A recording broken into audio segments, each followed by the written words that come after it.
A lot of the withdrawer fears are around failure, getting it wrong, but not just that I'm going to get it wrong, make the wrong choice. And because I didn't have the right answer, I'm going to be left. Even if a pursuer comes in and solves the problem, even if it's the perfect answer and does solve it, it's still not going to probably land so well. It's going to confirm the fear or the lack that I have and cause me to want to hide more of myself. I'm Angela. And I'm Chad, and we discuss issues that couples face in everyday life. Then we set you up to have a conversation with your partner that's designed to bring you closer together. This is the Connecting Couples podcast with the real Emhoffs. Real conversations for a real connection. Hey, welcome to our episode on pursuers and the ways that they can show up for their partner. You know, we've been kind of all over the place in the worlds of pursuers and withdrawers in this series. And so, you know, we've talked about like, what are the challenges, you know, the things that go wrong for pursuers and withdrawers? What are the good reasons they have to do those things? We kind of can combine the two and said, hey, these are the dilemmas that show up. In the next two episodes, we're going to talk about what it is that a pursuing partner like Angela can do to really help me in my moments of distress, and what a withdrawing partner like myself can do for Angela, my pursuing partner, in moments of her distress. How do we show up and kind of use attachment science and the language we've learned to kind of understand each other in moments of distress and show up? This is really about taking a moment and empathizing with your partner's perspective, understanding it, and saying, hey, I want to do the best moves I can in order to take care of you in these tough spots. You know, as we were kind of unpacking this, we recognize that in our very first series, The Basics, we said, if you're a pursuer, if you're a withdrawer, here's what your cycle looks like. And then we just went on to a whole bunch of other series, fights and repairs and traveling and all the things. Yeah. But we really wanted to come back and say, how can we help a couple get into that place where they're de-escalated, get into a place where they start to feel more secure? And this is the series that kind of was birthed out of that, trying to get each one of us to have empathy for our partner's position. Also, a de-escalated, as we learned in our last two episodes, a de-escalated person means that I have some awareness of my own process. So now here we are, having had those conversations like Chad said, about understanding all my good qualities, Chad's good qualities, understanding all the ways those good qualities can kind of be turned or seen badly. How they go bad. Yeah, how they hurt the relationship potentially. Even if there's good motive, they can still do damage. Yep. And that dilemma of going, man, what do I choose when it doesn't feel like either one is a good option? And if you have kind of stayed with us on all of those and are still tracking well, then here we are in this episode saying, the hope is you have a good awareness of your moves, and now you also have a good awareness of your partner's moves, and now you're de-escalated, which means you guys can do repairs easier. You're not staying escalated as long. It doesn't mean you don't fight. You're still going to fight.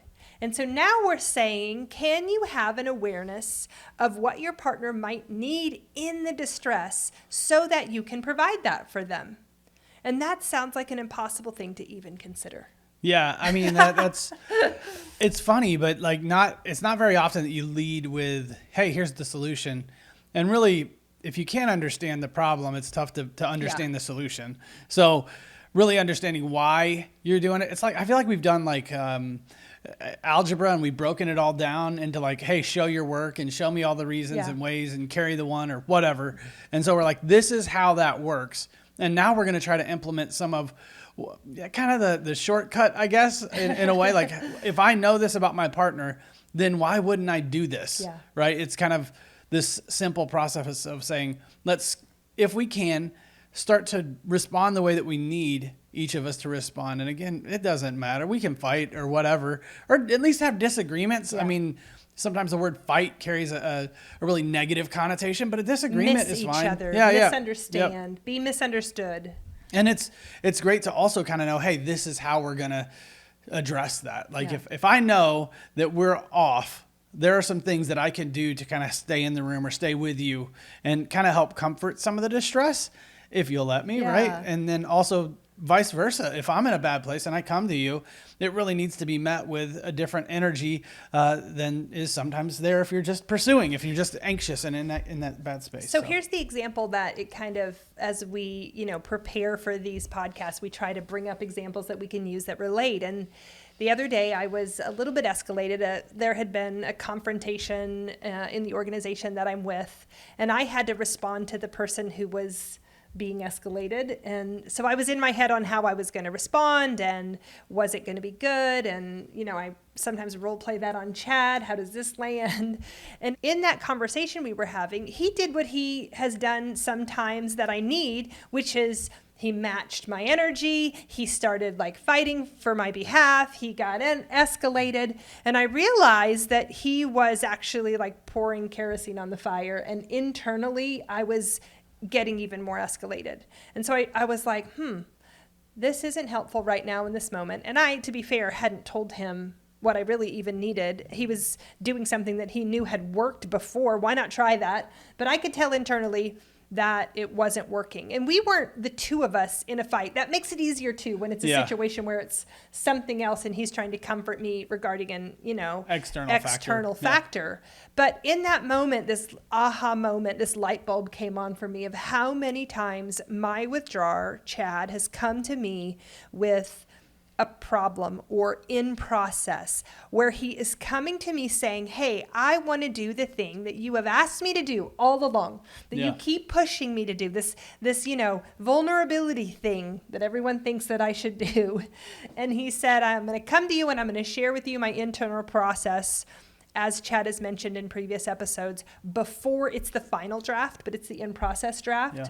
And as soon as he will start sharing with me that unedited draft, I get out my red pen and I start editing it, and I check the grammar and I check the spelling and I start restructuring the sentences and I'm fixing and I realized in that moment the other day when he was actually adding to my escalation something that wasn't helpful, that I do this to him all the time. And it led for us to have a conversation about what do you need when you do bring that process to me? That process that I've longed for, that process that I want to know and I want to be let in on.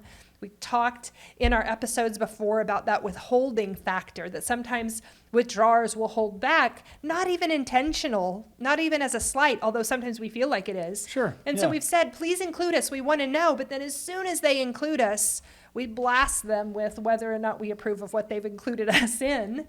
And so we want to have a dialogue just about being able, withdrawers, to kind of know what you need. Yeah. And you might get there by knowing what you don't need. Sure. And that's okay. Yeah. That's fine. To give us pursuers a little bit of insight on what would be good for us to try in those moments.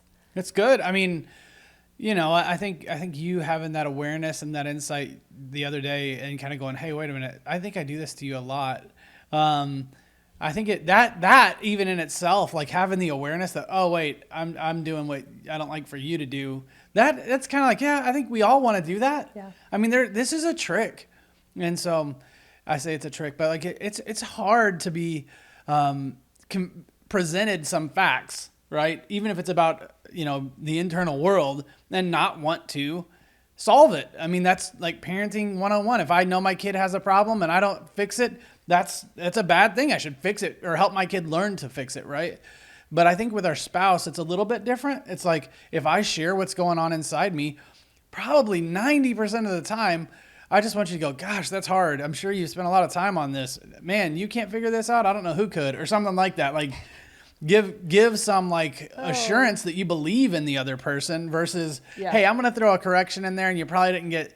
So I don't mean to go down that road, but I'm I just want to say it's important that we go, hey, no, I see you trying. I think it's so valid that you go down that road for just a second, because as you're saying that, here's this process that I don't have figured out, there is this immediate, even right now as we are recording this, I'm like, well, if you don't have it figured out, I can sure figure it out. Let me help you figure it out, Yeah. To not try to travel down the road and say to a withdrawer or even think, oh, you mean you don't know something? I know a lot of things. Yeah. I can share my knowledge with you right now in this moment. That's Well, it's like, hey, put a pin in what you feel. I'm about to solve all the problems.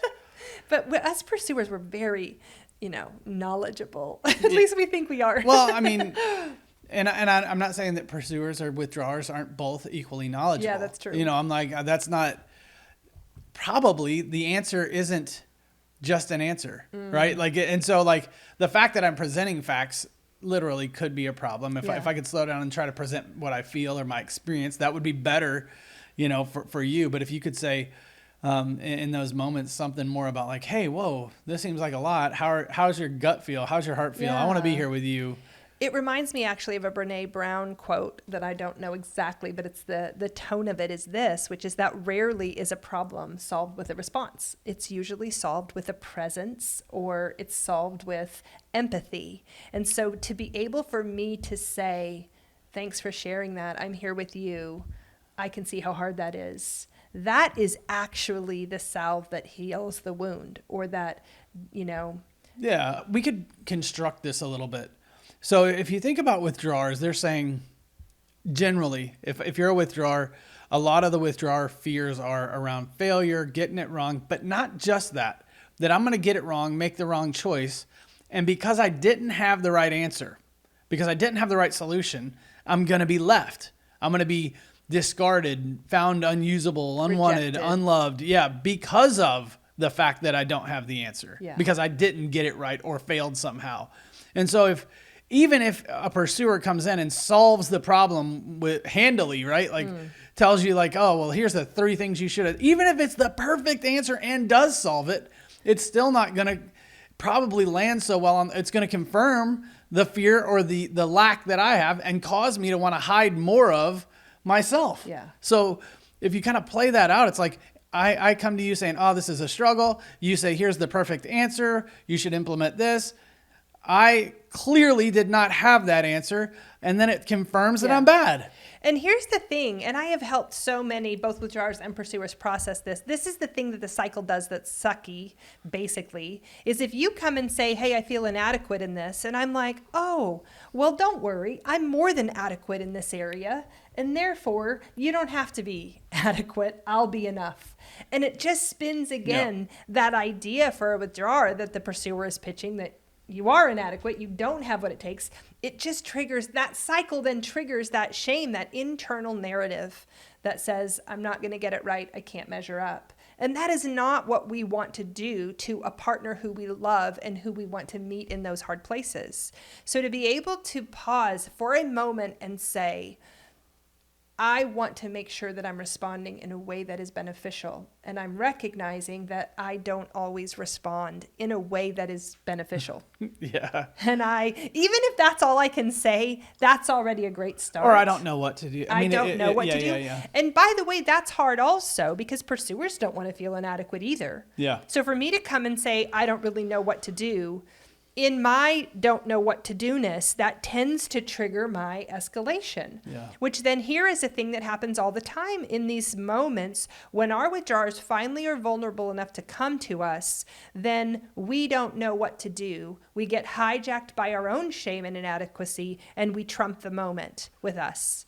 Now, in my withdrawing partner's need, they have to help us co-regulate so that they might get responded to.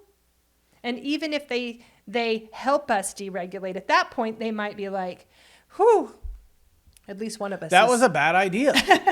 I should not have put it out there, because, you hear withdrawers specifically say, man, a lot of times it doesn't feel very much better after I make myself vulnerable.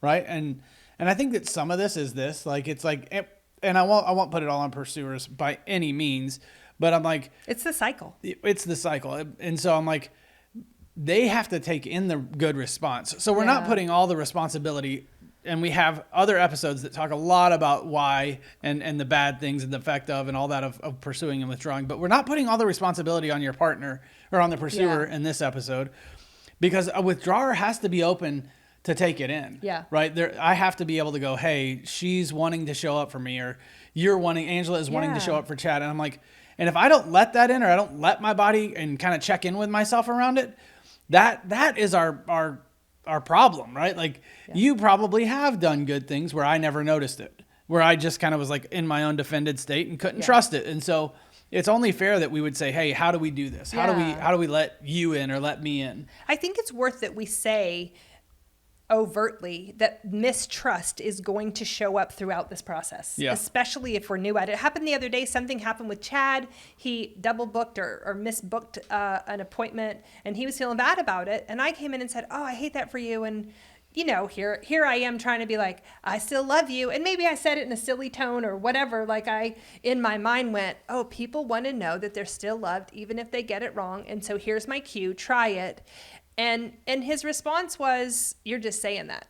You know, like, even though it was sincere for me to try to meet him there are times when your witcher might not be able to take it in. Just like when he makes an effort, I might not be able to. Yeah. That's built into this process because we don't have a whole lot of reps at actually responding well in these distressed moments when we don't know what to do. And so the other part is that, you know, him saying it's not just all on the pursuer. It's important that in this particular episode, in the next one it's going to be on the pursuers, but in this one, that the withdrawer kind of start to have an understanding of what they might need. Yeah. In those moments, if your pursuing partner could actually respond to you in a way that would help or be productive or provide comfort, what is it that you see or envision your pursuing partner being able to do or say? And can you share that with your pursuing partner so that they can have some insight? I mean, that's a huge thing. I think Chad and I have talked about how performance driven withdrawers can be. They want to get it right. It's a lot of in the doing. And so then when a pursuer comes along and then kind of criticizes the doing, or, hey, I'm glad you did the dishes, but you didn't load the dishwasher right. Or, what we do is we criticize the performance instead of acknowledging the effort. And I think that's a place where withdrawers get missed a lot, is how much effort they actually are making. And can we acknowledge that and be grateful for it and show them our gratitude? And then if we need to have a conversation about something else, we can at another time, but almost like not piggyback those together. Yeah. Well, and I think if I am a withdrawer, which I am, and I'm in a place of distress, which sometimes I am, and you come to me or I come to you, this is a big move to start with, by the way, for a withdrawer to say, hey, I have this struggle and it's hard. So I'm trying to be an engaged withdrawer. I'm trying to let you into my story. And you come over and you say, I share with you, hey, this is my struggle and I'm trying to figure this out. I'm trying to engage with you. That's already an effort. And then I say, this is how it hurts. And so I'm focused on my emotion versus focused on 25 tasks or whatever. So that's another thing that's not easy for a withdrawer to do. Normally I want to list you the things. Yeah. Now I'm like sharing that with you. If you respond to me and my emotion, right? If you respond to me and say, man, this sucks. I'm sorry. I know you tried hard, or whatever that move is. I think there's a really natural thing that happens right after that, which is we will say, man, help me think about this. But if you don't respond to the emotion first and you come in with a bunch of energy, right? Like, here's the 5 things. Did you try this? Did you try that? Did you do this? Did you do that? I would have done this. I can't believe you did that. Which is so easy to do. Right. I know. But if it goes like that, then probably I shut it down. Yeah. And so if you want to, and I think this is kind of true on both sides, honestly, if you want to get something solved, right, you probably have to meet the emotional state first and help me down regulate my hurt or anxious or sad heart. That's a general rule for life. Yeah. Catch another human's heart first, and then they'll let you into the process that they're in, and we'll be able to take feedback. But before you catch my emotional state, it kind of shuts down my cognitive brain, and it doesn't let me have those conversations. I can't take in any of the feedback. All I hear is criticism. Yeah. Yeah. You know, another thing, I love that, the process that we're kind of explaining, because even in our relationship, it happens fast. The negative cycle happens fast, and then us trying to correct the negative cycle or get out ahead of it is a quick process as well. So slowing it down even helps me go, oh, this is actually the step-by-step process. Yeah. But I think another thing that is both beneficial for the withdrawer and the pursuer is when a withdrawer can ask for help. Yeah. If a withdrawer comes to a pursuer and says, can I get your help? This thing that Avery, our 5.5-year-old, does is she'll be like, I want to help you. And then she'll tell me all the ways that I need to accept her help, all on her terms. And I'm like, oh, that's not actually helpful. That's not what I need you to do. By help, what do you mean? And so to be able to, at that moment, say to the withdrawer who says, I need your help, how can I help you? Or what do you need my help with? Not, here is how I can help you. I've got 25 ways I want to help you. Yeah. I've heard quite a lot of couples say that it's almost like you're afraid to ask for help because you're asking in your mind maybe for criticism or for somebody else's solutions to be put on you instead of actually getting a helpmate or a partner. You know, it's we could talk about the world of the withdrawer for a long time, but I think it's one of those things where if you want to kind of break it down, a withdrawer a lot of times has been told over and over to not know, to not have the answer, to not get it right, to not have it solved. Those kind of, they're all in the same vein, means failure. And that failure means loss of relationship or dismissal or pushed away. And so if you're just trying to get a concept of it, for a withdrawer to say, I need help, means they've already been vulnerable and said, I am admitting failure in some ways. Yeah. And so we almost can respond to that and say, hey, man, this is hard. Anybody would struggle with that. I get it. This isn't an easy thing to do. Man, I see you trying. I see your effort. It's brave to even say you don't know. That kind of thing, right? That allows a withdrawer to go, okay, maybe. All right. And then say, well, what do you see anything? How can I want to take feedback. I want to do better. I want to get better at whatever this is. To show up as your teammate and not your coach is what a pursuer can do in those spaces. If we're talking about what can a pursuer do, we can acknowledge the effort and not criticize the performance. Exactly. We can show up like a teammate and not like a coach. Yeah. There's something else I think is worth saying, just because we're starting to understand that just because a withdrawer takes space doesn't mean they're not fully engaged. Sometimes they just need a minute to kind of sort out or even connect with what's happening internally. And so another big thing that I love to be able to say is, a pursuer, give your withdrawer some space if they need it. That's a huge thing that withdrawers sometimes need. It doesn't mean they're disengaged, but it's okay to say, hey, if you need a few minutes to process this, it's okay. I'm here. I'd love to engage this, but take the time you need or take a few minutes or whatever. Yeah. It takes the pressure off of, I need an answer right now. I need Chad has said before, sometimes when I ask for something, now is assumed at the end of it. I need it right now. Avery said the other day, when I ask you that question, will you get me a snack? What I meant was, will you get me a snack right now? And I was like, okay, thanks for the clarity. And a few minutes is my response, But being able to give the withdrawers just a little space says, we're secure enough that I can be okay while you process what you need to, and then we can come together and talk about it. Not, I'm not okay unless you stay right here and give me everything that I need right now. So that is just a few ideas that, once again, really asking our withdrawers, we want you to be vulnerable. We want you to engage. Now we've got you here. Yeah.